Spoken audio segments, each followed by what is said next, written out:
শ্ৰী মক্তাগৱত মহাপুৰাণ প্ৰথম স্কন্ধৰ ব্যাখ্যা। শ্ৰী মক্তাগৱত মহাপুৰাণৰ প্ৰথম স্কন্ধত সৃষ্টিৰ আদি বৰ্ণনা।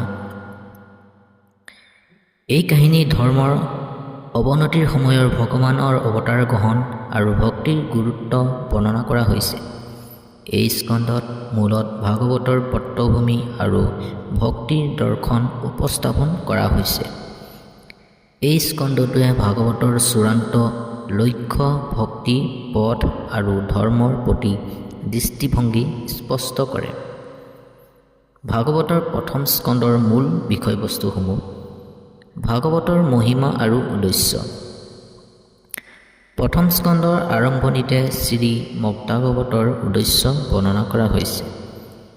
ভাগৱত হৈছে এক অনন্ত জ্ঞানৰ উৎস, যাৰ জৰিয়তে ভক্তসকল মুক্তি আৰু ঈশ্বৰ প্ৰেম লাভ কৰে। সচ্চিত আনন্দ অৰ্থাৎ ঈশ্বৰৰ আত্মাৰ সৰ্বোচ্চ ৰূপ। ধৰ্মৰ চাৰিটা খুঁটি: সত্য, শৌচ, দয়া আৰু তপস্যা।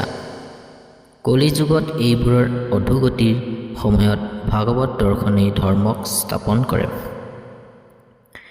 শুকদেৱ গোস্বামী আৰু পৰীক্ষিত মহাৰাজ। ভাগৱতৰ প্ৰথম স্কন্ধত শুকদেৱ গোস্বামী আৰু পৰীক্ষিত মহাৰাজৰ কাহিনী উপস্থাপন কৰা হৈছে।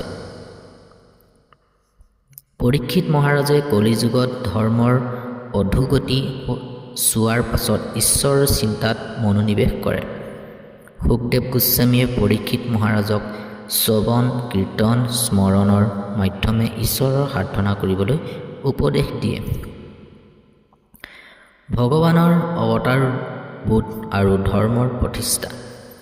ভাগৱতত ভগৱানৰ লীলা আৰু বিভিন্ন অৱতাৰৰ কথা বৰ্ণনা কৰা হৈছে।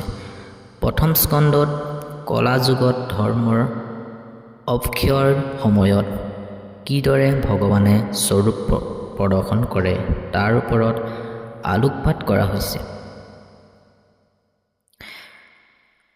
দাৰ্শথ জীৱনৰ মাধ্যমে ঈশ্বৰক উপলব্ধি কৰা, ভক্তিৰ জৰিয়তে মুক্তি লাভ।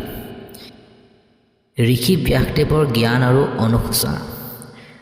বৰ্ণনা অনুসাৰে ঋষি ব্যাসদেৱৰ ভাগৱতৰ সৃষ্টিকাৰী। তেওঁ মহাভাৰতৰ ৰচনাৰ পাছতো অসন্তুষ্ট অনুভৱ কৰে। ঋষি নাৰদে ঋষি ব্যাসদেৱক ভক্তি আৰু ঈশ্বৰক কেন্দ্ৰ কৰি ভাগৱত মহাপুৰাণৰ ৰচনা কৰিবলৈ অনুপ্ৰাণিত কৰে। ভক্তিৰ দ্বাৰা সকলো দুখ দূৰ হ'ব পাৰে, যি ভাগৱতৰ মূল শিক্ষা। কলিযুগ আৰু ধৰ্মৰ সংকট। প্ৰথম স্কন্ধত কলিযুগত ধৰ্মৰ অধোগতিৰ বিষয়ে আলোচনা কৰা হৈছে। কলিযুগত ধৰ্মৰ সংকটৰ সময়ত ভাগৱত পাঠেই জনসাধাৰণক মুক্তিৰ পথ প্ৰদৰ্শন কৰে। ভক্তিৰ মাহাত্ম্য আৰু প্ৰদান। প্ৰথম স্কন্ধৰ শেষৰ ভাগত শ্ৰৱণ, কীৰ্তন আৰু ঈশ্বৰৰ গুণগানৰ জৰিয়তে ভক্তিৰ ওপৰত গুৰুত্ব আৰোপ কৰা হৈছে। এতিয়া উপসংহাৰ: শ্ৰী মক্তাগৱতৰ প্ৰথম স্কন্ধ ধৰ্ম, ভক্তি আৰু জ্ঞানৰ এক অনন্য পটভূমি সৃষ্টি কৰে আৰু এই স্কন্ধটোৱে বুজাইছে দিয়ে যে কলিযুগত ঈশ্বৰৰ চিন্তা আৰু ভক্তিৰ দ্বাৰাই মোক্ষ লাভ সম্ভৱ। শ্ৰৱণ আৰু কীৰ্তনৰ জৰিয়তে ভক্তি পথত আগবাঢ়িব পাৰি।